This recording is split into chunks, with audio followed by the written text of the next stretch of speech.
Hello दोस्तों, हमारे YouTube channel देव63 knowledge पर आप सभी का स्वागत है। आइएगा भाई, आज हम यहाँ पे सीखने वाले हैं बहुपद का भाग करना। किस तरह से आपको बहुपद का भाग करना है, ये आपका कक्षा 8 की क्लास में भी आता है, कक्षा 9 में भी आता है और कक्षा 10 में भी आता है। ठीक है, तो ये जो है हमें करना है बहुपद का भाग करना है। आपको एक बहुपद दे रखा है पी एक्स, 3x की घात 4 प्लस का 5x की घात 3 minus 7x square plus 2x plus 2, ये आपको एक बहुपद दिया हुआ है। और दूसरा बहुपद दे रखा है Q x, x square plus 3x plus 1, यानी कि हमें पी एक्स को भाग करनी है क्यू एक्स से। हमें क्या करना है, पी एक्स को भाग करनी है क्यू एक्स से। और ये भी बताना है कि जो क्यू एक्स है, ये वाला जो बहुपद है क्यू एक्स जो है, उसको पी एक्स वो है पी एक्स का एक गुणनखंड है या नहीं है। तो ये कैसे पता करेंगे? आज तक आपने जो नॉर्मल भाग तो आपने करी होंगी, बहुत करी होंगी, ठीक है, लेकिन यहाँ पे जो है ये भाग करने का है बहुपद को, यानी कि एक्स स्क्वायर की वैल्यू में आप किस तरह से भाग करेंगे।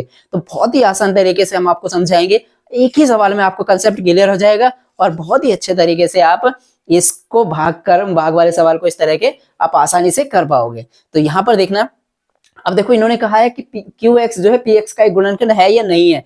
तो ये तो क्या से कंफर्म होगा, अगर शेषफल हमारा 0 आ जाएगा, अगर भाग करने पर हमारा जो शेषफल है वो 0 आ जाएगा तो इसका एक गुणनखंड है। अगर 0 नहीं आया, शेषफल कुछ बचता है, तो वो है क्या है, इसका एक गुणनखंड नहीं है। ये तो हमें भाग करने से ही पता चलेगा। तो चलिएगा हम इस पर फटाफट से भाग करते हैं। अब यहाँ पे देखना, फोकस यहाँ पे करना कि मैं क्या बोल रहा हूँ और किस तरह से आपको करने की तरीका बता रहा हूँ। ठीक है, चलिएगा हम पी एक्स, ये है हमारा क्यू एक्स, क्यू एक्स से भाग देनी है। क्यू एक्स क्या है, x square plus 3x plus 1 से हमें भाग देनी है। चलिएगा हम इसे भाग में इस तरह से भाग के रूप में लिख लेते हैं। ये क्या है, 3x की घात 4 प्लस 5x की घात 3 minus 7x square plus 2x और प्लस 2, ये हमें भाग देनी है। ठीक है, मैं भाग दे करके यहाँ पे लिख दूंगा, दिखाई देगा ना। चलिएगा अब यहाँ पे हमें क्या करना है, इसको इससे भाग देनी, इससे हमें इसको भाग देनी है। अब भाग देने में हमें क्या करना होता है, मैंने आपको पिछली भी क्लास में बताया था। सबसे पहले ये फोकस करिएगा, हमारी जो ये वाली पहली वाली जो संख्या है ना, ये वाली, जैसे यहाँ पे क्या है 3x की घात 4, कुछ भी हो सकता है, जो भी है वही आप लाने की कोशिश करना। अब लाओगे कैसे, कि हमने इसमें पहले वाले पद में ये देखना है कि इसमें हम किससे गुणा करें कि ये वाली संख्या आ जाए, पहली वाली संख्या आ जाए। बस इस तरह के सवालों में आपको सिर्फ एक ही बात ध्यान रखनी है कि हमें इस वाली संख्या में किससे गुणा करें कि जो ये वाली पहली वाली संख्या आ जाए। अगर आप यहाँ पे इस तरह का पता लगा लोगे कि किससे गुणा करें कि ये पहली वाली संख्या आ जाए, तो आपका सवाल आप चुटकियों में करके निकल जाओगे। ठीक है, तो हमें देखना है, अब ये एक्स स्क्वायर है, अब यहाँ पे हमें 3 से गुणा करनी पड़ेगी। किससे गुणा करनी पड़ेगी, एक तो 3 से, यहाँ पे लिख रहा हूं मैं, ठीक है, 3 से गुणा करनी पड़ेगी, एक तो 3 से गुणा करनी पड़ेगी, और दूसरा ये x की घात 2 है और ये x की घात 4 है। जब हम गुणा करते हैं तो गुणा में घातें क्या होती हैं, जुड़ जाती हैं। तो अब हमें इसमें 2 है तो x की घात 2 से और गुणा करेंगे तभी तो 2 और 2 4 हो जाएंगी।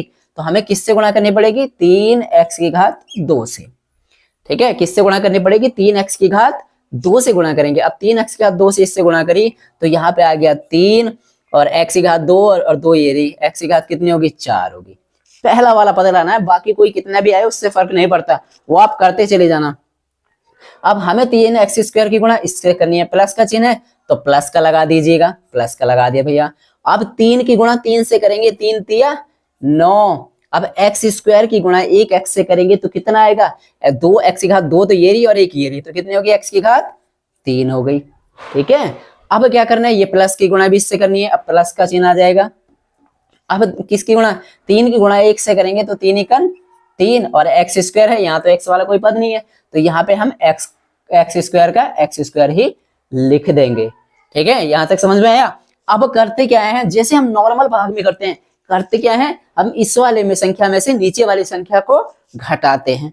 ठीक है, बस घटाने पे सिर्फ आपको यहाँ पे क्या ध्यान रखना है कि घटाने पर जितने भी ये चिन्ह होंगे ना इनके आगे, वो वाले सारे चिन्ह क्या होंगे, बदल जाएंगे। जो भी है, अगर प्लस है तो माइनस हो जाएगा और माइनस है तो प्लस हो जाएगा। अब देखिएगा यहाँ पे ये प्लस, इसके आगे कहाँ का चिन्ह है, प्लस का, जिसके आगे कोई चिन्ह नहीं होता वहां पे क्या चिन्ह होता है, प्लस का, तो ये हो गया माइनस का, ये प्लस है तो ये भी माइनस हो गया, ये प्लस है तो ये भी माइनस हो गया। अब देखिएगा ये 3x की घात 4 प्लस के हैं और ये माइनस के हैं, तो ये तो भैया कट गए। ठीक है, अब देखना यहाँ पे ये प्लस के 5x की घात 3 है, ये माइनस के 9x की घात 3 है, कौन से वाले ज्यादा हैं, तो माइनस वाले ज्यादा हैं, तो कौन से वाले लिखेंगे, माइनस के। कितना ज्यादा है, 9 में से 5 घटाएंगे तो कितना बच्चे, 4, 4x की घात 3। अब देखो ये माइनस का 7x की घात 2 है, ये भी माइनस का 3x की घात 2 है। अब ये माइनस है ये भी माइनस है, तो दोनों माइनस माइनस के जुड़ जाएंगे, कितने हो जाएंगे माइनस के, 7 और 3 10, x की घात 2। अब ऊपर क्या बचा, ये प्लस का 2x हमने ऊपर से उतार लिया और प्लस का 2 भी उतार लिया। ठीक है, चाहो तो इसे बाद में उतारे ना, पर हमने यहीं पे उतार लो, कोई फर्क नहीं पड़ता उससे, चलिएगा। अब हमें करना क्या है, अब हमें चिन्ह लाना है काहे का, माइनस का। मैंने कहा ना सबसे पहला वाला जो राशि लिखी हुई है ना, यहाँ पे संख्या लिखी हुई है, वो लाना है। वो कैसे आएगी, ये माइनस का चिन्ह है तो यहाँ पे लगा दीजिएगा, माइनस का लाएंगे हम। ठीक है, अब लाना कितना, 4। अब यहाँ तो कुछ नहीं है, तो हम किससे गुणा करनी पड़ेगी, 4 से, तभी तो आएगा। और 1x की घात 2 तो ये है, और हमें लानी है 3, तो 1x से और गुणा करनी पड़ेगी, यानी कि हमें किससे गुणा करनी पड़ेगी, माइनस के 4x से। अब माइनस तो माइनस आ गया, 4 तो 4 आ गया। अब x की गुणा x के स्क्वायर से करेंगे तो कितना आ गया, x की घात 3 आ गया। ठीक है, अब माइनस की गुणा प्लस के चिन्ह से करेंगे तो माइनस का चिन्ह, 4 की गुणा 3 से करेंगे तो 4 तिया 12, x की गुणा x से करेंगे तो x स्क्वायर, और अब क्या करेंगे, इसकी गुणा इससे करेंगे प्लस के इससे, माइनस प्लस माइनस, 4 की गुणा 1 से करेंगे 4 एकम 4, और x का x आ गया। अब वही तरीका करते क्या है, घटाते हैं, घटाने पे चिन्ह बदल जाते हैं। ठीक है, तो ये माइनस है तो प्लस हो गया, ये माइनस है ये भी प्लस हो गया, ये माइनस है ये भी प्लस हो गया। ठीक है, अब ये माइनस का ये प्लस का, ये तो दोनों कट गए। अब ये माइनस का 10x स्क्वायर, ये प्लस का 12x स्क्वायर है, कौन सा वाला ज्यादा है, प्लस वाला ज्यादा है, तो चिन्ह काहे का आएगा, प्लस का चिन्ह लिखो या नहीं लिखो बात एक है। अब 12 में से 10 घटाए तो 2x स्क्वायर बचे। अब देखिएगा ये भी प्लस के 2x है, ये भी प्लस के 4x है, कितने हो गए, प्लस के 4 और 2 6x हो गए, और ये प्लस का 2 हमने ऊपर से उतार लिया। अब देखिएगा हमें लाना क्या है, अब हमें फिर से गुणा दे करनी पड़ेगी। अब क्या करेंगे हम, इसकी गुणा हम कितनी बार करें कि ये आए, तो हमें सबसे पहली वाली संख्या को याद रखो, पहली वाली संख्या लानी है। तो यहाँ तो x स्क्वायर है, तो भैया यहाँ भी x स्क्वायर है। ठीक है, x से तो गुणा होगी नहीं, अब किससे करनी पड़ेगी इसकी गुणा, 2 से। काहे के 2, अब यहाँ पे काहे के लिखे, माइनस के कि प्लस के, हम लिखेंगे ये देखिएगा इसके आगे चिन्ह काहे का है, प्लस का, तो काहे के लाने हमें, प्लस के, तो प्लस का चिन्ह लगाएंगे। ठीक है, किससे गुणा करनी पड़ेगी, 2 से, यानी कि 2 की गुणा x स्क्वायर से करेंगे तो प्लस का 2x स्क्वायर हो जाएगा। अब प्लस की गुणा प्लस के चिन्ह से करेंगे तो प्लस आ जाएगा, 2 की गुणा 3 से करेंगे तो 2 तिया 6, और x का x आ जाएगा। प्लस की गुणा प्लस के चिन्ह से करेंगे प्लस आ जाएगा, 2 की गुणा 1 से करेंगे तो 2 एकन 2 आ जाएगा। ठीक है, समझ आ रहा है ना। अब करते क्या है, वही तरीका, फिर क्या करते हैं, घटाते हैं। अब घटाने पर क्या होगा, सारे चिन्ह बदल जाएंगे। अब ये इसके आगे प्लस का चिन्ह है तो ये माइनस का हो गया, ये प्लस है तो ये भी माइनस का हो गया, ये प्लस है तो ये भी माइनस का हो गया। अब घटा दीजिएगा, ये 2x स्क्वायर प्लस का, ये माइनस का, भैया ये भी कट गया। ये प्लस का 6x, ये माइनस का 6x, भैया ये भी कट गया। ये प्लस का 2, ये माइनस का 2, ये भी कट गया। तो यहाँ पे शेषफल क्या रह गया, कुछ बचा क्या, कुछ नहीं बचा। शेषफल क्या आ गया हमारा, शून्य। शेषफल कितना आ गया भैया, शून्य। हमारा कुछ शेषफल बचा ही नहीं है। तो अब जब शून्य है तो अब क्या हो गया, इसका एक गुणनखंड है। अगर शून्य, शेषफल शून्य आता है तो ये वाली जो संख्या है जिससे हम भाग देते हैं उसे क्या बोलते हैं, उसे बोलते हैं भाजक।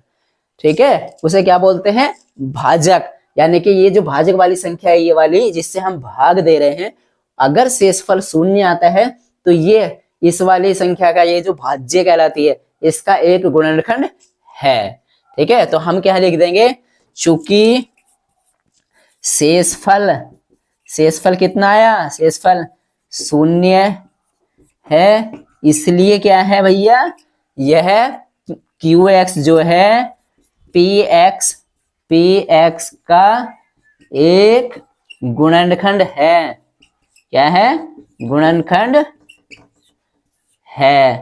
बस इस तरह से अगर शेषफल 0 आ रहा है तो गुणनखंड है, और शेषफल 0 नहीं आ रहा, कुछ शेषफल बच रहा है तो गुणनखंड नहीं है। तो ये भैया आपने सीखा किस तरह से भाग देते हैं। अगर वीडियो पसंद आए, हमारे सवाल को कराने का तरीका अच्छा लगे, हमारे जो सवाल को सॉल्व कराने का तरीका अच्छा लगे, भाग कराने का तरीका आपको अच्छा लगा हो, तो भैया प्लीज वीडियो को लाइक करिएगा, चैनल को सब्सक्राइब करिएगा और हमें सपोर्ट करिएगा। थैंक यू दोस्तों। जय हिंद, जय भारत दोस्तों। Thank you.